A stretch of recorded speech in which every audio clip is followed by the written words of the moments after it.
নমস্কার, আপনারা দেখছেন এবিএসকে নিউজ। এবিএসকে নিউজে আপনাদের সঙ্গে আমি প্রিয়া। শুরু করছি দুপুরের নজর। শুরুতেই নজর রাখবো বালির দিকে। বালিতে বিজেপি নেতার ভাইয়ের বাড়িতে ভয়াবহ অগ্নিকাণ্ড ঘটনায় সৌজন্যের নজির গড়লেন শাসক ও বিরোধী পক্ষের প্রার্থীরা।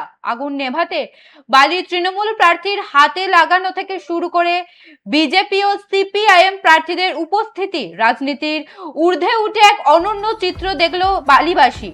বালি বিধানসভা এলাকার রাধানাথ ব্যানার্জি লেনে পরপর দুটি বাড়িতে আগুন লাগলে তীব্র চাঞ্চল্য ছড়ায়।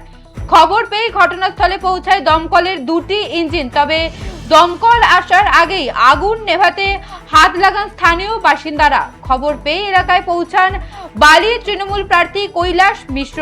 কোনো রাজনৈতিক ভেদাভেদ না রেখে সাধারণ মানুষের সঙ্গে কাঁধে কাঁধ মিলিয়ে আগুন নেভানোর কাজে হাত লাগান তিনি।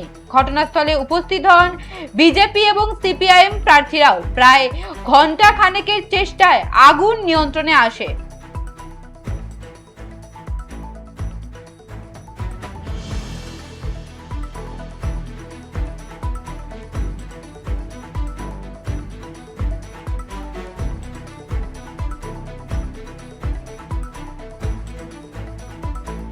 যে খবরের দিকে নজর রাখছি, বালিতে বিজেপি নেতার ভাইয়ের বাড়িতে ভয়াবহ অগ্নিকাণ্ড ঘটনায় সৌজন্যের নজির গড়লেন শাসক ও বিরোধী পক্ষের প্রার্থীরা।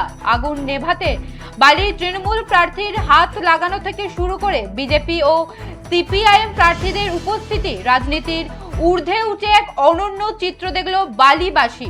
বালি বিধানসভা এলাকার রাধানাথ ব্যানার্জি লেনে পরপর দুটি বাড়িতে আগুন লাগলে তীব্র চাঞ্চল্য ছড়ায় এলাকায়। খবর পেয়েই ঘটনাস্থলে পৌঁছায় দমকলের দুটি ইঞ্জিন। তবে দমকল আসার আগে আগুন নেভাতে হাত লাগান স্থানীয় বাসিন্দারা। খবর পেয়ে এলাকায় পৌঁছান বালির তৃণমূল প্রার্থী কৈলাস মিশ্র।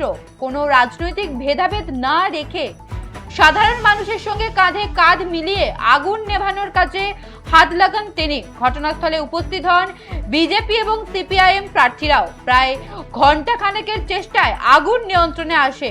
অগ্নিকাণ্ডে কেউ হতাহত না হলেও ঘরের আসবাবপত্র সামগ্রী পুড়ে ব্যাপক ক্ষয়ক্ষতি হয়।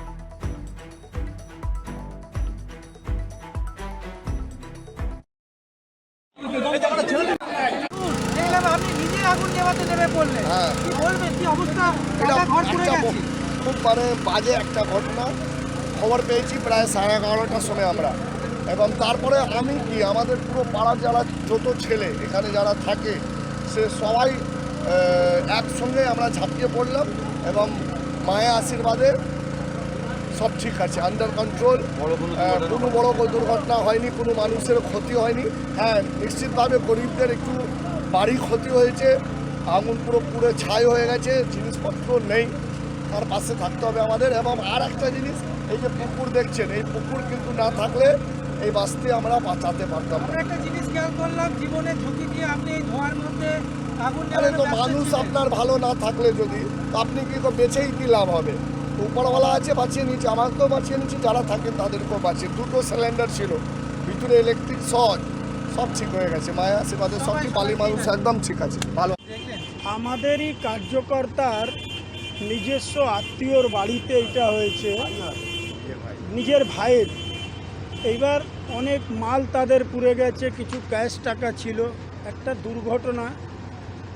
এইবার আমরাও এখানে এসছি, এখন তো আগুন পুরোটাই নিভে গেছে। দমকল এখানে প্রায় 40 থেকে 45 মিনিটে পরে এসছে, কিন্তু সাধারণ মানুষ অনেকটাই হেল্প করার চেষ্টা করেছেন সব। কিন্তু আমরা এইবার কিছু সহযোগিতার জন্য সমস্ত মানুষের কাছেও আপিল করব যে ভাই একটা পরিবারকে আবার দাঁড় করাবার জন্য কিছু সহযোগিতা। এত রাতে আপনি নিজে আরে কেন আসবো না, মানুষের পাশে তো দাঁড়াতে হবে। এখানে তো কোনো রাজনীতির বিষয় নয়। একটা মানুষের উপরে যদি কোনো বিপদ আসে তাহলে তো সমস্ত মানুষ পাড়ার প্রতিবেশী সবকে দাঁড়াতেই হবে।